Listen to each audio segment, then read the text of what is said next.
사랑하는 생명사랑교회 여러분, 지난 일주일 동안 평안하셨습니까?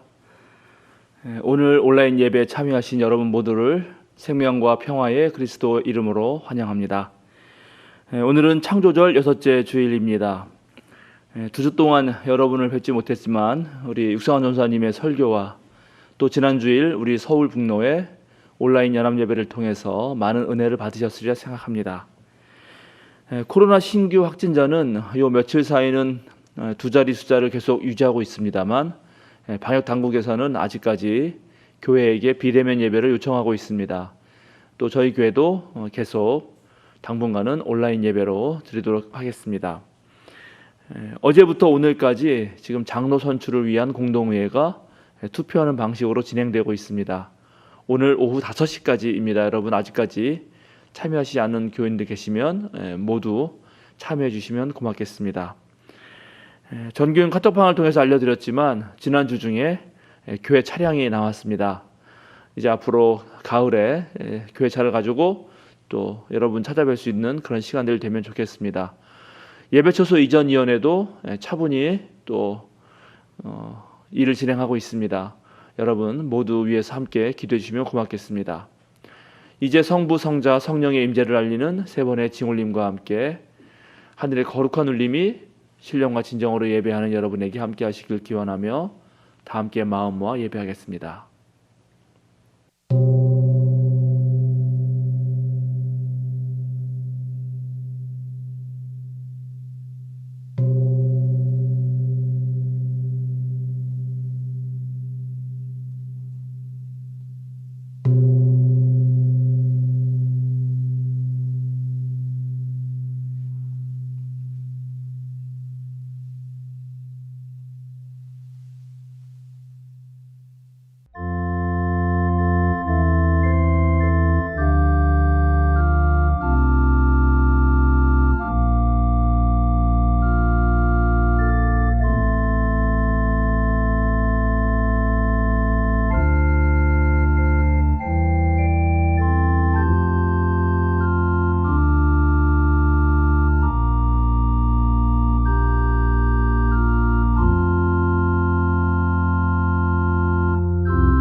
주님, 너그럽게 보시고 나를 건져 주십시오. 주님, 빨리 나를 도와주십시오. 깔깔대며 나를 조소하는 자들이 창피를 당하고 물러가게 해 주십시오. 그러나 주님을 찾는 사람은 누구나 주님 때문에 기뻐하고 즐거워하게 해 주십시오. 주님의 승리를 즐거워하는 모든 사람이 하나님은 위대하시다 하고 늘 찬양하게 해 주십시오. 아멘.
믿음은 바라는 것의 실상이요 보이지 않는 것들의 증거니 선진들이 이로써 증거를 얻었느니라. 믿음으로 모든 세계가 하나님의 말씀으로 지어진 줄을 우리가 아나니 보이는 것은 나타난 것으로 말미암아 된 것이 아니니라. 믿음으로 아벨은 가인보다 더 나은 제사를 하나님께 드림으로 의로운 자라 하시는 증거를 얻었으니 하나님이 그 예물에 대하여 증언하시니라. 그가 주었으나 그 믿음으로써 지금도 말하느니라. 믿음으로 에녹은 죽음으로 보지 않고 옮겨졌으니 하나님이 그를 옮기심으로 다시 보이지 아니하였느니라. 그는 옮겨지기 전에 하나님을 기쁘시게 하는 자라 하는 증거를 받았느니라. 믿음이 없이는 하나님을 기쁘시게 하지 못하나니 하나님께 나아가는 자는 반드시 그가 계신 것과 또한 그가 자기를 찾는 자들에게 상 주시는 이심을 믿어야 할지니라. 아멘.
황혜성 집사님께서 목회 기도해 주시겠습니다.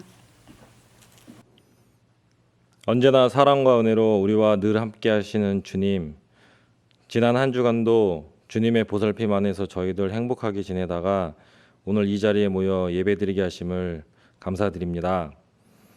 어느덧 더운 여름이 지나고 시원함이 느껴지는 가을이 왔습니다. 시간이 흐르면 계절이 바뀌고 바뀐 계절에 우리는 늘 현명하게 적응하며 살아왔습니다. 코로나19로 인해 올 한 해는 그 어느 한 해보다 많은 환경들이 바뀌었지만 우리 생명사랑교회 성도들이 잘 적응하여 이 어려움을 잘 극복할 수 있도록 도와주시옵소서. 우리들이 처한 코로나19라는 상황으로 교회에 함께 모이지 못하지만 우리는 온라인 예배를 통해 우리 각자의 가정이 예배당이 되었고 함께 말씀을 공부하며 예배를 드리는 교회 밖의 모두가 우리 성도가 되었으며 예배 시간 외에도 말씀 영상을 통해 언제 어디서나 말씀을 묵상하고 공부할 수 있게 되었습니다. 교회라는 건물을 벗어나 우리 집이 또 일터가 출퇴근하는 차량, 지하철, 버스 안이 우리가 존재하는 그 어떠한 공간이라도 교회가 되었습니다. 비록 너무 빠른 변화에 적응해야 함이 힘들지만 단 한 명의 이탈자도 없이 모두가 바뀐 환경을 받아들이고 이 새로운 환경이 주는 변화에 지혜롭게 적응하여 우리의 믿음과 신앙이 더욱 깊어지는 계기가 될 수 있도록 하여 주시옵소서. 우리 생명사랑교회는 환경에 맞춰 새로운 준비들을 하고 있습니다. 도봉동에 지상의 예배당을 계약하였고 좁아진 공간들을 현명하게 활용하기 위해 또한 많은 구심을 하고 있습니다. 내부 공사에 따른 이웃과의 갈등도 염려가 되며 바뀐 처소에 불편해하는 성도들도 있을 것입니다. 주님, 우리가 계획하고 논의하는 과정 속에서 비록 다른 의견도 있을 수 있고 그로 인해 치열하게 논쟁도 할 수 있겠지만 이러한 과정들을 통해 결정된 모든 사항들에 대해서는 누구를 탓하고 원망하는 것이 아닌 우리 모두가 한 마음이 되어 서로를 응원할 수 있도록 하여 주시옵소서. 또한 주님, 우리는 새 시대를 이끌어갈 장로 선출을 앞두고 있습니다. 명예나 지위를 위한 자리가 아닌 봉사와 섬김의 어려운 자리입니다. 주님께서 불러 모으신 일꾼들의 리더를 우리 성도 모두가 깊은 고민을 통해 결정하게 하여 주시옵소서. 이 과정 속에서 장로 후보나 투표하는 어느 성도도 상처받는 일이 없는 장로나 후보 모든 성도들이 서로를 축복해주는 진정 기쁨의 축제가 되게 하여 주시옵소서. 특별히 우리 교회에 발휘되는 봉고 차량을 최초로 구매하였습니다. 이 차량을 운전하는 이와 차량에 탑승하는 모든 이들이 주님의 차량을 이용함을 알게 하셔서 방문하는 모든 장소에 예수님의 삶을 전파하는 그런 의미 있는 도구로 활용되게 하여 주시옵소서. 이어지는 목사님의 말씀을 통해서 우리 이 시대를 살아가는 그리스도인들의 지혜를 받게 하여 주시고 큰 은혜의 시간이 되게 하여 주시옵소서. 이 예배를 돕는 모든 손길과 마음에도 주님께서 늘 함께하여 주시길 바라며 우리 주 예수 그리스도의 이름으로 기도합니다. 아멘.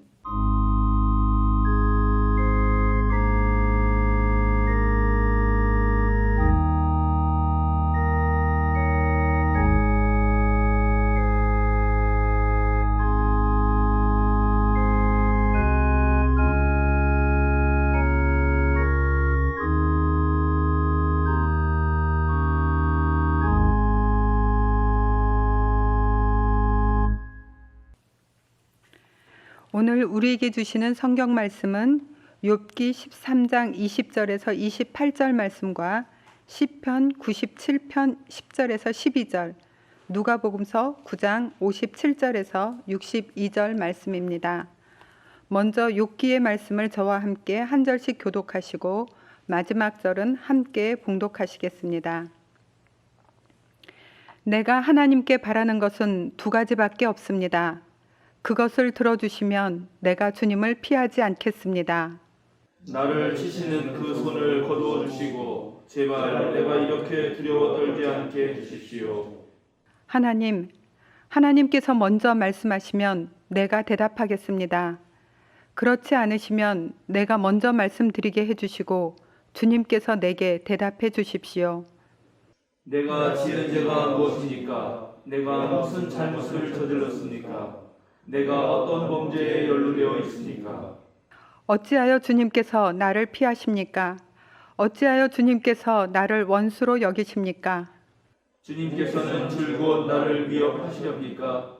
나는 바람에 날리는 나뭇잎 같을 뿐입니다. 주님께서는 지금 마른 지푸라기 같은 나를 공격하고 계십니다. 주님께서는 지금 내가 어릴 때 한 일까지도 다 들추어내시면서 나를 고발하십니다. 내 발에 착고를 채우시고 내가 가는 모든 길을 낱낱이 지켜보시며 발바닥 닿는 자국까지 다 조사하고 계십니다. 다 같이 그래서 저는 썩은 물건과도 같고 좀먹은 의복과도 같습니다. 다음은 시편 97편 10절에서 12절 말씀을 한 목소리로 함께 봉독하시겠습니다. 주님을 사랑하는 사람들아, 너희는 악을 미워하여라. 주님은 그의 성도를 지켜주시며 악인들의 손에서 건져주신다. 빛은 의인에게 비치며 마음이 정직한 사람에게는 즐거움이 샘처럼 솟을 것이다. 의인들아, 주님을 기뻐하여라. 주님의 거룩하신 이름에 감사를 드려라. 아멘. 마지막으로 누가복음서 9장 57절에서 62절의 말씀을 한 절씩 교독하시겠습니다. 그들이 길을 가고 있는데 어떤 사람이 예수께 말하였다.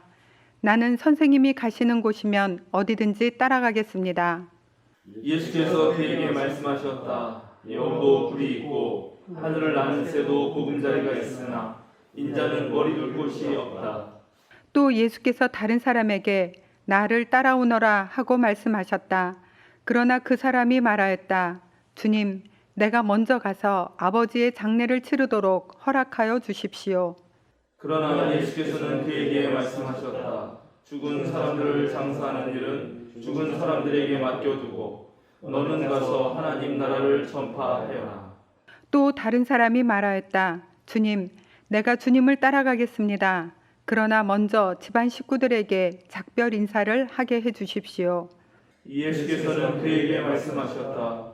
누구든지 손에 생기를 잡고 뒤를 돌아다보는 사람은 하나님 나라에 합당하지 않다. 찬송가 445장 부르시겠습니다.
손에 쟁기를 잡았다면 이라는 제목으로 목사님 말씀 읽겠습니다. 예배 인사 때도 말씀드렸지만은 2주 만에 여러분 뵙습니다. 육성환 원사님의 설교와 또 우리 노회장님, 서울북노회 노회장님이신 김일 목사님의 설교로 여러분 많은 은혜 받으셨으리라 생각합니다. 맨날 똑같은 목사의 설교만 듣다가 또 다른 분들의 설교를 들으면 그 새로움이 우리들의 마음에 와 닿기도 합니다.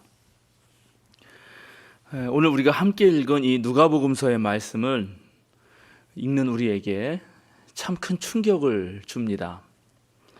예수님을 따르겠다라고 하는 이 세 부류의 사람들이 나오는데 그 사람들에게 예수님께서 하신 말씀은 엄격하다 못해 매우 매몰차 보입니다. 선생님이 가시는 곳이라면 어디든 따라가겠다라고 한 사람에게 예수님이 너 참 결정 잘했다. 그래, 잘 따라오너라. 그런 칭찬 한마디 하시지 않고 매우 퉁명스럽게 여우도 굴이 있고 새들도 보금자리가 있는데 인자는 머리 둘 곳이 없다. 그렇게 한마디 툭 하고 내뱉습니다. 이 말은 무슨 말일까요?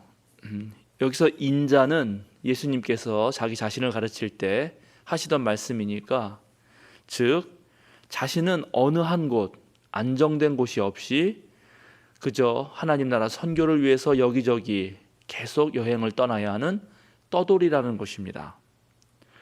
그런데 예나 지금이나 어디 한 곳에 머물지 못하고 계속 떠돌아야 하는 그 인생은 참으로 고달픕니다. 낯선 곳에 가서 또 낯선 사람들 사이에서 무슨 일이 어떻게 벌어질지 모르고, 또 오늘날처럼 이 국가와 그런 또 영토 이런 개념들이 명확하고 치안이 발달하지 않았던 그런 고대 사회에서 떠돌이는 언제나 폭력의 대상이 되었습니다.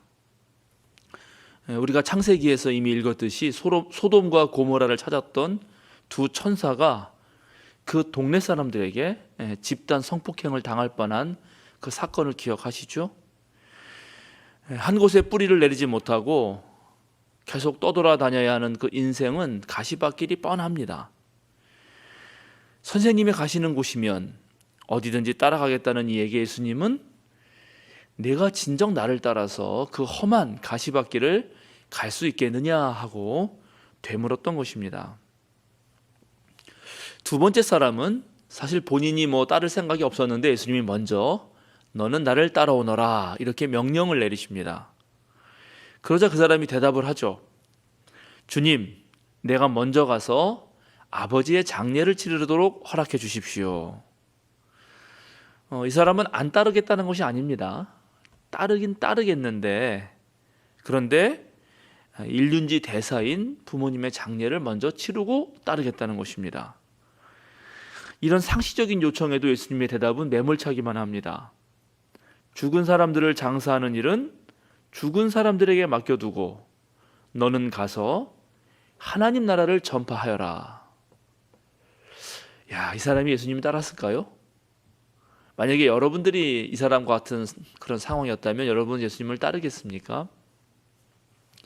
우리나라의 기독교가 처음 전래될 때 조선의 지식인들은 이 서양 종교를 믿는 사람들에 대하여 아버지도 모르고 임금도 모른다고 비판을 하였습니다. 즉 국가의 질서와 가정의 질서를 해치는 사람들이라고 그렇게 그리스도인들을 비판한 거죠.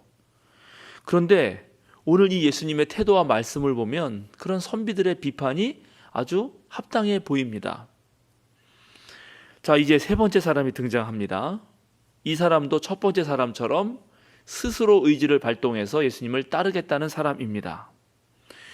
그런데 헬라어 원문을 보면은 첫 번째 사람은 나는 당신이 가는 곳이면 어디든 가겠소 이렇게 되어 있습니다. 헬라어 원문에는. 근데 이 사람은 주님이라고 예수님을 부릅니다. 그러니까 명확하게 주님이라고 부르면서 주님을 따르겠다라고 하는 것입니다. 그런데 이 사람이 제가 주님 따르긴 따르는데 집안 사람들에게 작별 인사는 하고 오겠습니다. 이렇게 말하는 것입니다.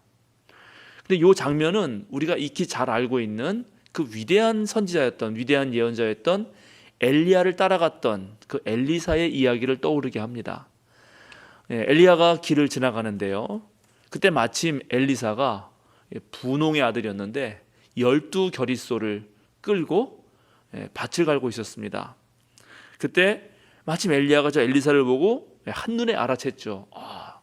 저 친구야말로 내 제자가 될 수 있겠구나 해서 자기의 옷을 외투를 벗어서 쫙 던져줍니다. 한편에 무슨 아주 멋진 장면인데요. 이것은 내가 너를 제자로 삼겠다라고 하는 그런 상징적 표현이고, 또 엘리사가 이 엘리야의 옷을 입는 순간 내가 받았던 그 영을 너도 받게 될 것이다 라는 것입니다. 그 중국 불교 선종이라는 것이 있는데 거기에서도 가장 위대한 깨달음을 가졌던 선생님이 제자에게 자신의 의발, 즉 옷과 그 공양할 때 받는 그릇을 넘겨주곤 하는데 그것과 매우 유사합니다. 그래서 바로 이 엘리야의 마음을 알아챈 엘리사는 그 자리에서 곧바로 그 소가 매던 쟁기를 다 빼가지고 불살라버리고 그 12겨릿소는 전부 잡아다가 동네 사람들에게 잔치를 베풀고 나서 그리고 이제 부모님께 작별 인사를 하고 엘리야를 따라갑니다. 그런데 오늘 누가복음서는 이 엘리사처럼 정말 부모님께 인사를 하고 오겠다는 것도 하지 말라고 하는 것입니다. 예수님이 왜 이러시는 걸까요? 그 자비한 눈길로 정말 아픈 사람들을 치유하시던 그 부드러운 손길은 도대체 어디 간 걸까요? 많은 굶주린 무리들이 예수님을 따라왔을 때 정말 그들을 불쌍히 여기고 민망히 여기셔서 그 배고픈 이들을 먹이시고 또 세리와 죄인들의 친구가 되셨던 그런 예수님은 어디에 계신 걸까요? 가난하고 약한 이들에게 기쁜 소식을 전했던 예수님이 보이지 않습니다. 여러분은 예수님의 이런 모습을 어떻게 생각하십니까? 저도 잘 이해가 되지 않았습니다. 그래서 제가 이 본문을 이번 주 내내 읽고 또 읽었습니다. 왜 이러시는 걸까? 그러다가 문제 해결의 실마리 하나를 얻었습니다. 오늘 우리가 읽은 누가복음서 9장 57절 첫머리에 이렇게 시작합니다. 그들이 길을 가고 있는데 어느 길을 가는 거지? 하고 제가 그 앞을 뒤져봤습니다. 지금 예수님과 그 일행이 가는 길이 도대체 어떤 길일까요? 오늘 우리가 읽은 누가복음서의 앞부분 9장 51절에 보면 예수께서 하늘에 올라가실 날이 다 되었고 그래서 예수께서는 이제 예루살렘에 가시기로 마음을 굳히셨다 하는 내용이 나옵니다. 그렇습니다. 지금 예수님과 예수님의 일행은 예루살렘으로 가는 길입니다. 그리고 누가복음서는 분명히 말하고 있습니다. 예수님이 십자가에 달려 돌아가신다는 것을. 그러니까 하늘에 올라가신다, 하늘에 올라가실 날이 다가왔다, 이 표현은 예수님의 죽음과 부활 그리고 승천까지를 다 통틀어서 하는 말입니다. 그러니까 예수님이 오늘 자기를 따르겠다는 사람들에게 이렇게 엄중한 말씀을 하신 이유는 바로 예수님이 이제 곧 십자가에서 돌아가시기 때문입니다. 평상시가 아니란 말입니다. 비상시국입니다. 예수님의 하나님 나라 운동이 예수님의 죽음과 함께 사라져 버릴지, 아니면 예수님이 죽은 뒤에도 그 제자들을 통해서 계속 이어나갈지, 정말 존망의 기로에 서서 예수님은 제자들에게 말씀을 하고 계셨던 것입니다.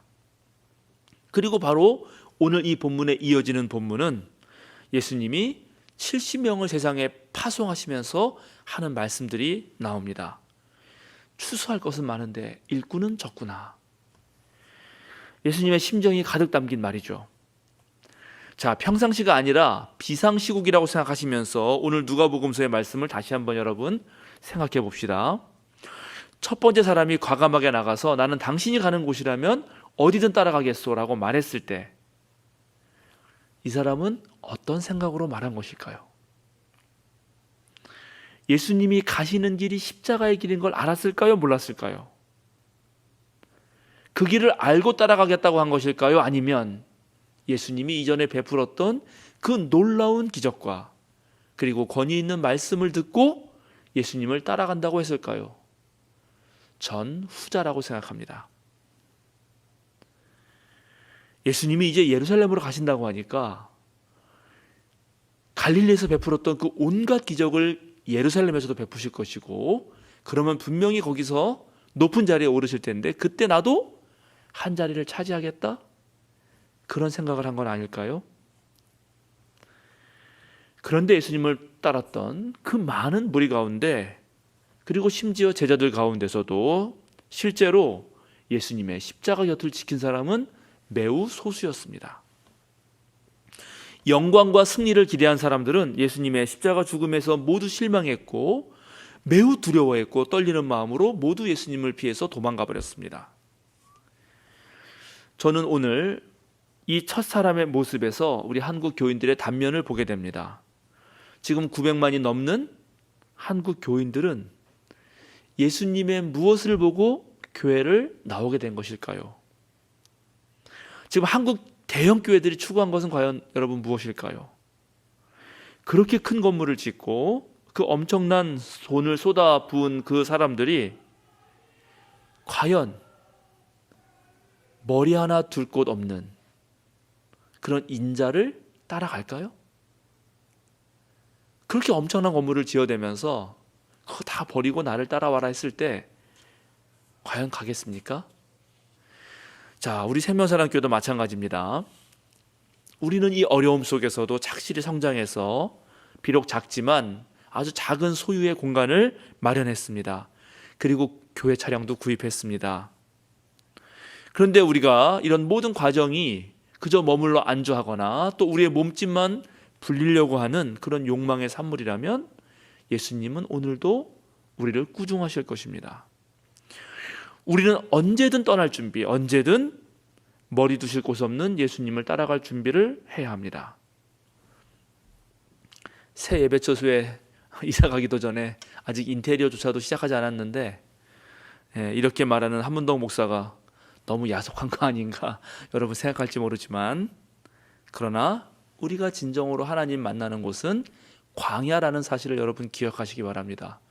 오늘 황혜성 집사님 기도에 제가 은혜 많이 받았는데 그저 그동안 교회에서만 하나님 만난 줄 알았는데 코로나를 겪다 보니까 그게 아니라는 사실을 알게 되었다는 것 아닙니까? 예수님이 진정으로 하나님 아들이라고 그렇게 드러난 곳은 바로 십자가 위였습니다. 우리는 이것을 잊지 말아야 합니다.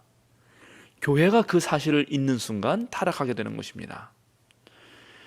자, 자신을 따라오라고 말씀하시고 또 부모의 장례를 치르고 오겠다는 그 사람에게 예수님이 오늘 하신 말씀, 그 잘 또 이해가 안 갑니다. 죽은 사람들을 장사하는 일은 죽은 사람들에게 맡겨두고 너는 가서 하나님 나라를 전파하여라. 이 말씀이 문자 그대로 여러분 해석이 됩니까? 이 문자 그대로 해석할 수 없습니다. 우리는 이 사실을 주목해야 합니다. 왜냐하면 장례를 치르는 사람들은 죽은 사람들이 아니잖아요. 죽은 사람들이 어떻게 죽은 사람을 장례 치를 수 있습니까? 장례를 치르는 사람은 산 사람들이어야 합니다. 그러니까 오늘 이 예수님의 말씀은 일종의 상징적 표현입니다. 그래서 우리가 곰곰이 생각해 봐야 합니다. 예수님은 오늘 장사 지내는 일과 하나님 나라를 전파하는 일을 비교하고 있습니다. 장사 지내는 일은 무엇이죠? 그것은 새로운 생명을 탄생시키는 일은 아닙니다. 살아온 지난 삶을 잘 정리하는 것입니다. 즉 과거를 마무리하는 것이지 미래를 앞당겨서 새로 시작하는 일은 아닙니다. 그러나 하나님 나라는 지금 예수님을 통해서 새롭게 동토하고 있습니다. 새롭게 시작하고 있는 것입니다. 이때 먼저 나서서 하나님의 일을 할 사람, 하나님 나라의 일을 할 사람을 예수님은 지금 찾고 있는 것입니다. 그런데 그런 사람이 많지 않다는 것입니다. 장례하는 일은 누구나 할 수 있습니다. 그러나 아직 오지 않은 나라를 새롭게 만드는 일은 누구나 할 수 있는 일이 아닙니다. 여러분, 이미 만들어진 길을 그냥 걸어가는 거, 거기를 가보는 거는 누구나 할 수 있습니다. 그러나 아무도 가보지 않은 길을 먼저 가보겠다고 하는 것은 매우 어렵습니다. 바로 예수님이 하신 일이고 또 그 일에 대해서 예수님이 먼저 사람을 부릅니다. 저는 이 두 번째 사람 이야기를 읽으면서 지금 우리들의 처지가 계속 떠올랐습니다. 코로나 세계 대유행은 사실 그 어느 누구도 가보지 않은 길입니다. 이것은 먼저 시도해보고 도전해보는 사람이 있어야지만 그 사람의 길을 보고 그 다음 사람이 배울 수 있는 그런 길입니다. 그 사람 먼저 시도해본 사람이 있어야지만 길이 열리는 것입니다. 그런데 가보지 않은 길을 먼저 가는 길은 정말 위험천만합니다. 자칫하다가는 망할 수도 있습니다. 크게 어려움을 당할 수도 있습니다. 그러니까 용기가 필요하고요, 아주 굳센 믿음이 필요합니다. 그래서 아무도 나서려고 하지 않습니다. 그런데 모두가 안 나서면 어떤 일이 벌어지는가? 그저 과거 방식대로 살다가 함께 멸망하는 것입니다. 지금 이 시대에 가장 필요한 사람은 새로운 길을 여는 사람이고, 그런 사람이 있다면 적극적으로 우리가 지지해 주어야 합니다. 최근에 독감 백신이 상온에 노출된 일이 있었죠. 여러분 뉴스 보셨을 것입니다. 그래서 이게 이제 사람 맞으면 문제가 생길까 해서 다시 수거하는 일이 있었고, 그걸 가지고 실험을 해봤습니다. 근데 그 과정에서 독감 백신이 보통 2도에서 8도 정도 냉장 보관해서 운반하거든요. 그런데 25도나 37도에 놓아두었을 때 어떤 변화가 있는지를 실험했습니다.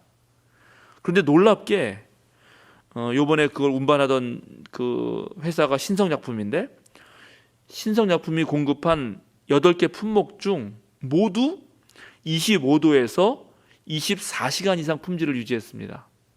그때 상온에 노출된 거는 이 원래 그 큰 트럭에서 이제 지방으로 가는 작은 트럭으로 옮기는 그 사이에 노출된 거거든요. 그러니까는 뭐 24시간 노출한 건 아니죠. 짧은 시간이었을 겁니다. 보통은 그때 이제 차 시동을 안 꺼는데 잘 몰라가지고 이 팀이 차 시동을 껐다고 하는 거죠. 그래가지고 그 실험을 해본 겁니다. 그냥 노출해 봤는데 24시간 동안 아무 문제가 없었습니다. 심지어 37도에 갖다 놔봤는데 8개를 5개 품목이 72시간 이상, 1개 품목은 48시간 이상 품질을 유지했고요. 2개만 12시간 이후에 품질의 변화가 발생했습니다. 그러나 지금 이번에 독감 백신이 상온에 노출된 거는 37도가 아니었으니까 뭐 괜찮죠. 그런데 이번 실험에서 새롭게 하나의 사실을 알게 됐습니다. 우리도 가끔 냉장고에 물건을 놓다 보면은 냉장고인데 살짝 살얼음이 오는 경우가 있죠. 냉장인데도 그런 경우가 있어요. 냉기가 세가지고. 그런데 백신도 그런 경우가 생겼다는 걸 알게 됐습니다. 살짝 동결됐다가 얼었다가 녹은 겁니다. 근데 오히려 그런 백신이 효과가 떨어진다는 사실을 발견했고, 그래서 47만 주인가 뭐 얼마 주를 걷어들였다고 합니다. 그러니까 이번에 백신이 상온에 노출되었기 때문에 우리는 또 다른 사실을 알게 된 거고, 훨씬 더 안전하게 백신을 운반하는 방법과, 그리고 그동안 효과가 떨어졌던 약들을 모르고 썼는데 이제는 더 이상 그런 약들을 안 쓰겠죠. 이런 것입니다. 실패가 성공의 어머니라는 말이 있듯이 지금 이런 시대에는 실수하는 사람을 용납해 주어야 합니다. 새롭게 도전하면서 새로운 길을 하려다가 뭔가 좀 안 되는 사람들이 있다 하더라도 우리 가정에서, 우리 교회에서, 우리 사회에서 그런 사람들을 품어줄 줄 알아야 하는 것입니다. 그래야 우리가 과감한 시도를 하게 되는 거죠. 자, 이제 자기 집안 사람들에게 인사를 하고 예수님을 따르겠다 이렇게 한 마지막 세 번째 사람에게 예수님은 이렇게 말씀하시죠. 누구든지 손에 쟁기를 잡고 뒤를 돌아다보는 사람은 하나님 나라에 합당하지 않다. 이 구절에서는 하나님 나라와 집안 사람이 비교되고 있습니다. 그죠? 하나님 나라는 공적인 영역이고 집안 사람은 사적인 영역을 상징합니다. 자, 공과 사의 문제에서 공적인 일에 나선 사람이라면 끝까지 그 공적인 일을 완수하라는 것입니다. 공적인 일을 하면서 사적인 관계 때문에 일을 그르치면 안 된다는 것이죠. 우리가 많이 보아서 알지만은 정말 공인들이 아주 사적인 일로 발목이 잡혀가지고 일을 망치는 경우를 우리는 숱하게 보아왔습니다. 이제 하나님 나라의 이상을 내 목표로 삼았다면, 그런 공적인 일을 우리가 함께 가보겠다고 마음을 먹었다면 그 길로 끝까지 가라고 예수님은 말씀하고 계신 것입니다. 하나님 나라 운동은 다가오는 미래를 앞당겨서 지금 살아내는 것입니다. 이전 관계에 미련을 가지거나 과거의 향수에 젖어 있을 수는 없습니다. 저도 시골 출신이라서 가끔 아버지 따라서 소가 끄는 쟁기를 잡아봤는데요. 정말 뒤를 돌아다 보면 안 됩니다. 아니, 뒤를 돌아다 볼 새가 없습니다. 한눈 팔았다고 하면은 소는 그냥 앞으로 막 전진하기 때문에, 한눈 팔았다고 하면은 그 쟁기가 이렇게 원래 깊이 쫙 파고들면서 밭이나 논을 갈 때 그 가는 게 되게 멋있거든요. 김한호 장로님 많이 해보셨을 것 같기도 한데, 이렇게 흙이 쫙쫙 넘어가거든요. 되게 멋있어요. 그 넘어가는 모습이. 그렇게 아름다울 수가 없는데, 근데 딴짓하면은 쟁기가 위로 뜹니다. 금방 위로 떠요. 그래가지고 안 넘어가는 거죠. 그냥 위로 쑥 밀려가는 거죠. 흙 위로 그냥 배 타고 가듯이. 그게 아니면 이제 힘이 없으면 이제 막 삐뚤빼뚤 가는 거예요. 고랑이 촥 골아야 되는데, 그게 사실 어린 나이 하기는 되게 쉽지 않습니다. 저도 아버지한테 내가 해보겠다고 몇 번 했다가 망치기만 한 기억이 있습니다만, 그렇습니다. 우리가 하나님 나라의 쟁기를 잡았다면 앞으로 곧게 나가야 합니다. 신천지와 같은 이단은 쟁기를 잡고 엉뚱한 곳에 갈았습니다. 그래놓고 거기가 좋은 밭이라고 거짓말을 했습니다. 그런데 지금 많은 한국 교인들은 내가 정통이라고 하면서 사실은 쟁기를 잡고 자꾸 주변을 기웃거리는 것이 아닌가, 저는 그런 생각을 해봅니다. 지금도 예수님께서는 하나님 나라에 합당한 사람들을 찾고 계십니다. 오늘 시편의 저자는 분명히 말하고 있습니다. 주님을 사랑하는 사람들아, 너희는 악을 미워하여라. 그렇습니다. 우리가 주님을 진실로 사랑한다면 정말 이 사회의 불의를 보고 분노할 줄 알아야 합니다. 그런데 정말 그렇게 하려면 선과 악이 무엇인지를 정확하게 분별해야 합니다. 어떤 사람들은 자신의 주장만이 선이라고 말하는 사람들이 있습니다. 독선에 빠지는 거죠. 우리가 독선에 빠졌는지 생각해 보아야 합니다. 어리석은 자는 자신이 옳다고 우기다가 결국 제 도끼로 제 발등을 찢게 됩니다. 그런데 또 살다 보면 어떤 문제는 선악의 저편에 있습니다. 이 무슨 말이냐 하면 선과 악이 분명히 구별되지 않는다는 것입니다. 어떤 사건이 벌어졌는데 이게 피해자와 가해자가 구별되지 않을 뿐만 아니라 피해자이면서 동시에 가해자인 경우도 있는 것입니다. 그럴 때는 사랑이 필요합니다. 우리 모두가 눈이 어두워지지 않도록 조심해야 합니다. 모두가 어두우면 우리 공동체가 정말 혼란과 그 죄악의 구렁텅이에서 헤어나올 수 없기 때문입니다. 그러니 하나님의 지혜의 말씀으로 우리의 눈을 밝히는 일에 정말 애써야 합니다. 우리의 관심이 저 세상에 가 있다면 하나님의 말씀조차 왜곡되기 쉽습니다. 여러분, 속이 다 비치는 그 투명하고 맑은 마음으로 정직하게 하나님 앞에 서서 하나님의 뜻을 찾고 그의 뜻대로 진실되게 행해야 합니다. 바로 그 길만이 지금 이 어려운 시국에 교회가 다시 살아날 수 있는 길입니다. 오늘 시편은 주님이 그의 성도를 지켜주시며 악인들의 손에서 건져주신다고 말하고 있습니다. 빛은 의인에게 비치며 마음이 정직한 사람에게는 즐거움이 샘처럼 솟는다고 말합니다.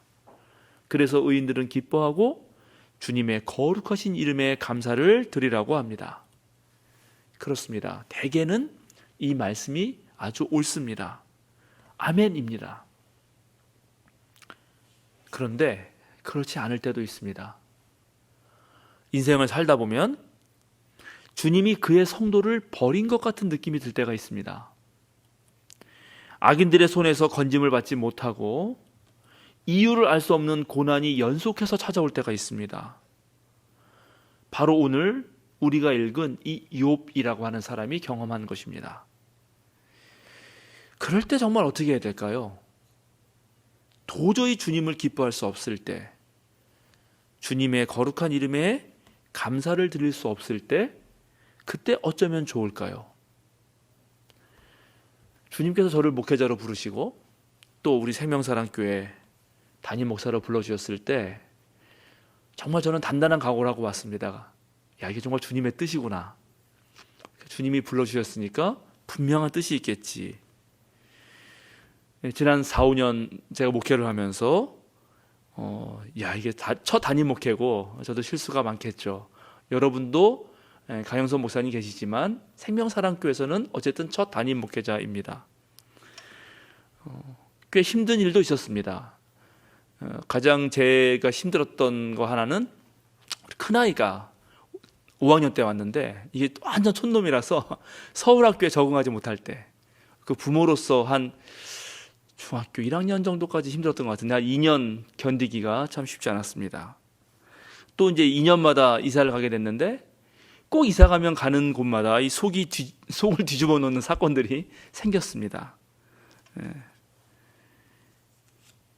그럴 때마다 속상하죠. 하나님, 저 상교동 불러주시고 왜 이런 일들을 만들어 놓으시냐, 이렇게 제가 말도 하고 이제 혼자 기도하는 거죠. 그런 모든 일들을 다 여러분에게 말씀드릴 수도 없고 그럴 필요도 없지만, 목회자는 언제나 혼자 속으로 끓이면서 주님께 하소연할 때가 있습니다. 오늘 욥이 하는 말이 대다수의 한국 목회자들이 하는 말과 아마 비슷할 것입니다. 주님, 내가 하나님께 바라는 것이 두 가지밖에 없습니다. 그것을 들어주시면 내가 주님을 피하지 않겠습니다. 나를 치시는 그 손을 거두어 주시고 제발 내가 이렇게 두려워 떨지 않게 해주십시오. 하나님께서 먼저 말씀하시면 내가 대답하겠습니다. 그렇지 않으시면 내가 먼저 말씀드리게 해주시고 주님께서 내게 대답해 주십시오. 내가 지은 죄가 무엇입니까? 내가 무슨 잘못을 저질렀습니까? 내가 어떤 범죄에 연루되어 있습니까? 어찌하여 주님께서 나를 피하십니까? 어찌하여 주님께서 나를 원수로 여기십니까? 주님께서는 줄곧 나를 위협하시렵니까? 지금 나는 바람에 날리는 나뭇잎 같을 뿐입니다. 주님께서는 지금 마른 지푸라기 같은 나를 공격하고 계십니다. 주님께서는 지금 내가 어릴 때 한 일까지도 다 들추어내시면서 나를 고발하십니다. 내 발에 착고를 채우시고 내가 가는 모든 길을 낱낱이 지켜보시며 발바닥 닿는 자국까지 다 조사하고 계십니다. 그래서 저는 썩는 물건과도 같고 좀먹은 의복과도 같습니다. 이 맨 마지막 말이 참 가슴을 애리게 하죠. 문자 그대로 이렇지는 않겠지만 때때로 정말 하나님을 옳게 믿다가 고난당한 사람들의 마음은 썩는 물건과도 같고 좀먹은 의복과도 같습니다. 그냥 뻥뻥 가슴이 휑하고 뚫려 있는 것입니다. 예수님을 잘 믿어도 정직하게 살아도 진정한 신앙이 되려고 부단히 애를 써도 불행은 찾아오고 힘들고 아픈 시절을 겪습니다. 여러분 그럴 때 어떻게 해야 될까요? 나도 그냥 악한 사람이 될까요? 악을 저질러 버릴까요? 나도 돈이면 최고라고 생각하는 사람들처럼 돈을 악착같이 한번 벌어볼까요? 그럴 순 없겠죠. 하나님의 발길에 채인 사람, 예수님을 따르겠다고 손에 쟁기를 잡았다면 죽는 순간까지 그 손을 놓아서는 안 됩니다. 그 쟁기를 놓아서는 안 됩니다. 매 순간 쟁기를 잡은 그 손을 가득 힘을 주고 오로지 앞서가시는 예수님만 바라봐야 합니다. 그리고 바로 그 주님께 오늘 욥처럼 묻기도 하고 따지기도 하고 대들기도 하면서 주님으로부터 대답을 들어봐야 합니다. 우리가 알 수 없는 그 수많은 사건들이 지니고 있는 그 의미들을 철저하게 캐 묻고 파고들어야 하는 것입니다. 그렇게 주님과 오랜 세월 동행해 볼 때 그 모든 과정을 통해서 결국 주님께서 내 멍에를 함께 매 주셨구나라는 사실을 알게 됩니다. 더 놀라운 것은 내가 내 멍에를 맨 줄 알았는데 내가 맨 멍에가 예수님의 멍에였구나 하는 사실도 깨닫게 됩니다. 그리고 그렇게 살아야 후회 없는 죽음을 맞을 수 있습니다. 그리고 그렇게 살아야 욥처럼 고통 중에서도 자신의 삶을 망치지 않을 수 있습니다. 사랑하는 생명사랑교회 여러분, 지금 이 설교를 들으시는 전국의 성도 여러분, 여러분의 손에 쟁기가 들려 있습니까? 지금은 비상시국입니다. 비상시국에는 비상한 각오가 필요합니다. 정상이 모두 비정상이 되고 이제 새로운 정상, 뉴 노멀의 시대에 여러분의 손에 쥐어진 그 하나님 나라의 쟁기를 꽉 붙들고 오로지 하나님만 바라보며 하나님 나라의 그 밭을 굳세게 일구시기 바랍니다. 바로 그 길에서 저와 여러분이 만나고 또 여러분들과 하나님이 만나고 그리고 온 우주 모든 생명체들이 만나서 신나게 춤을 추게 될 것입니다. 함께 기도하겠습니다. 생명의 근원이신 하나님, 오늘날 인류는 생사화복의 갈림길에 서 있습니다. 교회도 존망의 기로에 서 있습니다. 우리 모두를 붙들어 주소서, 쟁기를 잡고 뒤돌아보지 않게 하여 주소서. 지치고 고난 이웃들의 삶에 하늘의 생수를 부을 수 있도록 제자들인 우리가 정신 차리고 앞으로 나아가게 하여 주소서. 비상한 시국에 합당한 단단한 각오를 하고 오로지 주님만 바라보며 나아가게 하여 주소서. 생명사랑교회가 새 시대를 준비하며 지도력을 확보하고 새로운 공간을 마련하고 차량도 구입했습니다. 주님께서 함께 하셔서 하나님 나라의 선교가 지속되게 하여 주소서. 이제 모든 것을 주님께 맡깁니다. 동시에 우리의 책임을 다하겠다고 다짐합니다. 감사드리며 우리 주 예수 그리스도의 이름으로 기도드립니다. 아멘.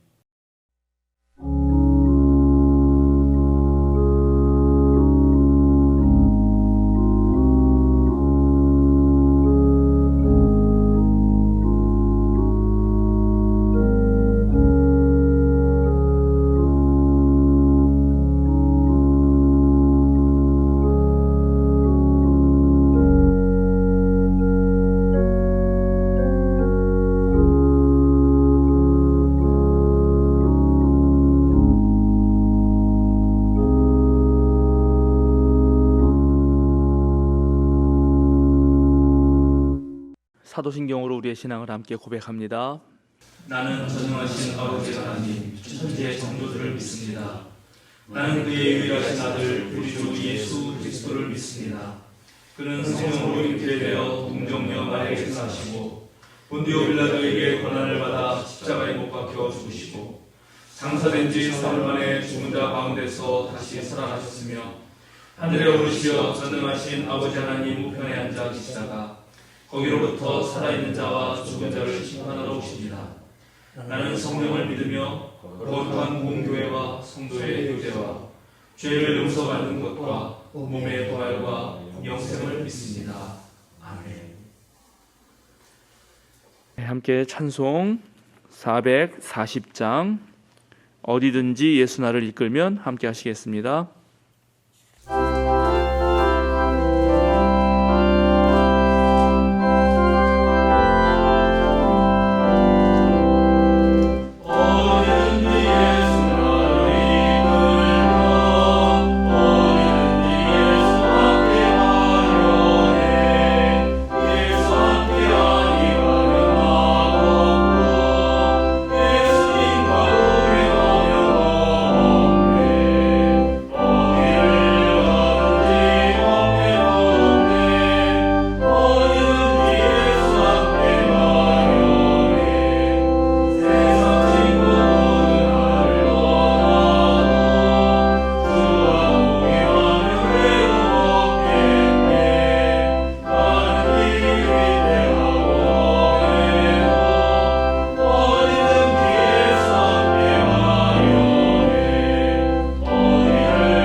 사랑하는 세면사랑교회 여러분, 어깨를 쭉 펴고 똑바로 서십시오.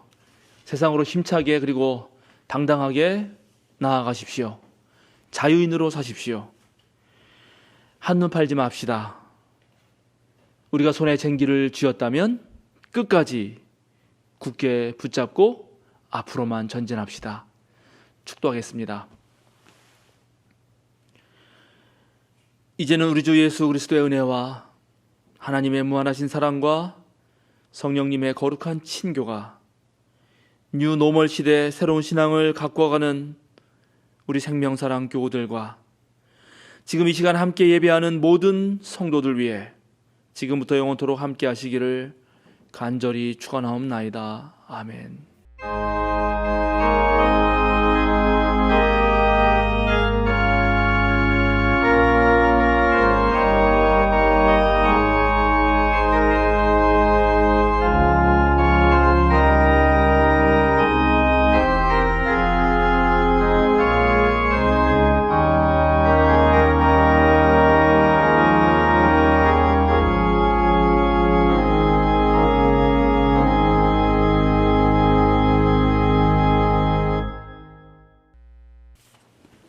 알림과 사김 시간입니다.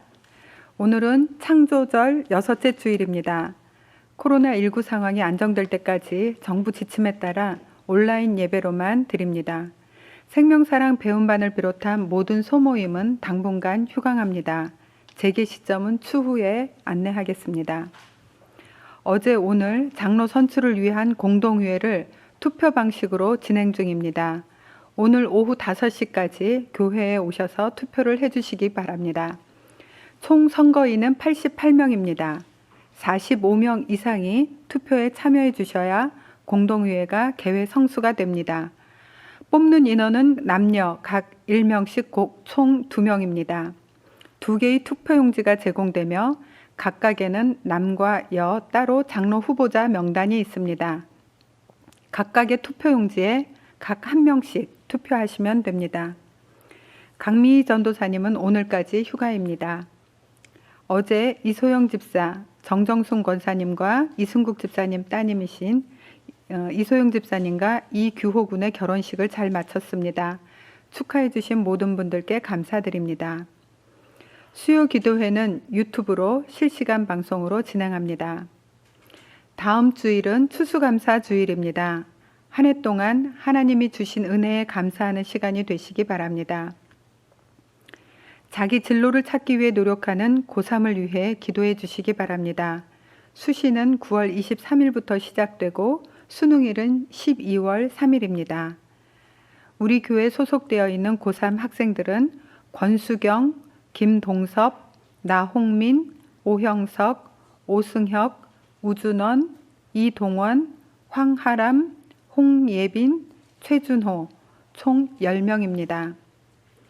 생명사랑교회 유튜브 채널과 전교인 카톡방에 공유되는 신앙교육 자료를 잘 활용해 주시기 바랍니다. 월요일은 월요 묵상, 화요일은 생명사랑 5분 말씀 묵상, 수요일은 주의 기도, 또 수요 기도회, 목요일은 수요 사경회, 금요일은 성서를 보는 눈, 토요일은 좋은 영상들, 주일은 예배 영상이 제공되고 있습니다. 외부에도 적극적으로 공유해 주시고 홍보해 주셔서 온라인 선교에 힘써 주시기 바랍니다. 3년 성경 통독 과정을 진행 중입니다. 매일 아침 전교인 카톡방에 공유해 드리는 말씀을 묵상해 주시고 질문의 답도 찾아보면서 열심히 참여해 주시기 바랍니다. 이상입니다.